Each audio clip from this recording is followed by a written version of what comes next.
Corax evaded the Crozius without even once parrying. He weaved aside, threw himself out of reach, or fired his flight pack with enough force to boost him up and over Lorgar's heavy swings. By contrast, sweat stung Lorgar's eyes as he desperately blocked each of his brother's attacks. Illuminarum's great hammerhead rang like a church bell as it battered aside the Raven Lord's claws. "What are you doing?" Corax cried into his brother's face as their weapons locked. "What madness has taken you all?" Lorgar disengaged, hurling Corax backward with enough strength to leave his brother unbalanced. The Raven Lord compensated instantly, his flight pack breathing fire and propelling him back at his brother. Bladed wings flashed out to the side, but Lorgar was ready for them.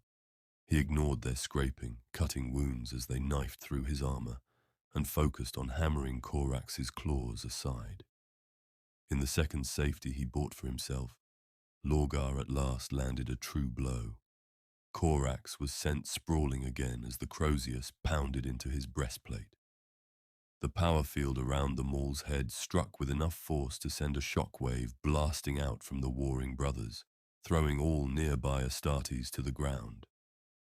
In less time than it took to breathe in, Corax was back on his feet, thrusters firing, spearing at Lorgar once more. "Answer me, traitor," the Raven Lord grunted. His dark eyes narrowed at the sickening light that haloed Lorgar. "You are a poor reflection of our father, with that psychic gold." Lorgar felt himself slipping back in the mud, his boots grinding across the earth as his brother's strength leaned heavier against him. He couldn't break the weapon lock this time. Both Corax's claws clutched at Illuminarum's haft, burning the handle and the word-bearer's hands. "I am bringing the truth to humanity," Lorgar breathed. "You are destroying the Imperium. You are betraying your own blood." The wildness in the Raven Lord's black eyes was something Lorgar had never even imagined before. Corax had always seemed so taciturn, so devoid of passion. That this warrior lay beneath the albino facade was a horrendous revelation. The claw tips, spitting with crackling power fields, were a finger's length from Lorgar's face now. "I will kill you, Lorgar." "I know." He spoke through gritted teeth, feeling strength bleed from his bones. "But I have seen what will be. Our father, a bloodless corpse enthroned upon gold and screaming into the void forever." Lies. The black eyes narrowed, and the Raven Lord's pale muscles bunched, locking harder.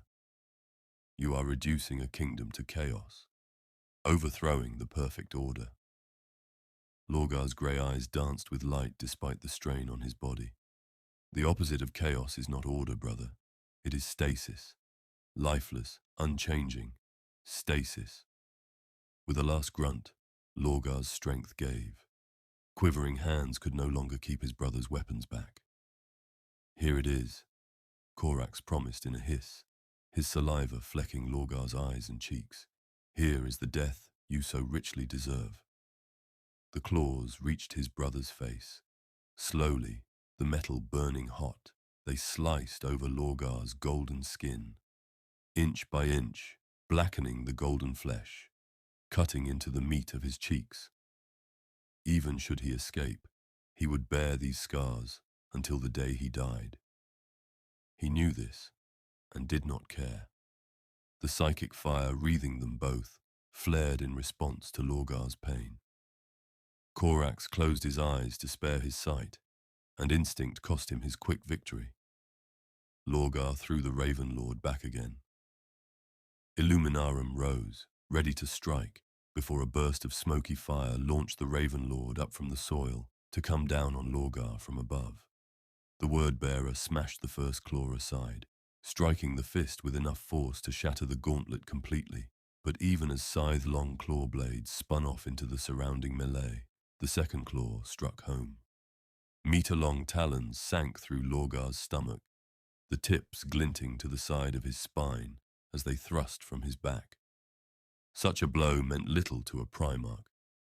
Only when Corax heaved upwards did Lorgar stagger. The claws bit and cut, soaring through the word-bearer's body.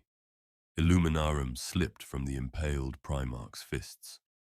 Those same hands wrapped around Corax's throat, even as the Raven Lord was carving his brother in half. For the Emperor, Corax breathed, untroubled by his weaker brother's grip. Lorgar crashed his forehead against Corax's face, shattering his brother's nose, but still he couldn't free himself. The Raven Lord gave no ground, even as a second, third, and fourth headbutt decimated his delicate features. But he lied to us. Lorgar spoke through lips that produced more blood than language. Father lied. The claws jerked, snagged against Lorgar's enhanced bones. Corax tore them free, inflicting more damage than the first impaling had done. Blood hissed and popped as it evaporated on the force-fielded blades. Father lied, Lorgar said again. He was on his knees, hands clutched over the ruination of his stomach. Corax's black eyes gave nothing away. He stepped closer, his one functioning claw raised to execute his brother. Do it, Lorgar snarled. The psychic wind, the misty fire, all were gone now. He was as he'd always been. Lorgar, the 17th son, the image of his father, the one soul in 20 who'd never wished to be a soldier. And here he would die, at the heart of a battlefield. The foul irony of the moment settled on his shoulders, feeling grotesquely apartment. He couldn't move his legs. His body was a temple to nothing but pain. He could barely even see his executioner, for his psychic efforts had left him quivering with both weakness and a vision-blurring ache in his mind.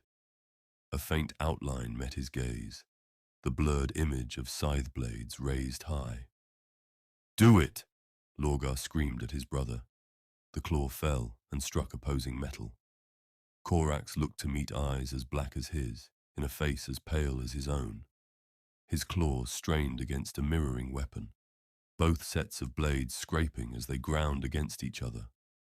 One claw seeking to fall and kill, the other unyielding in its rising defense.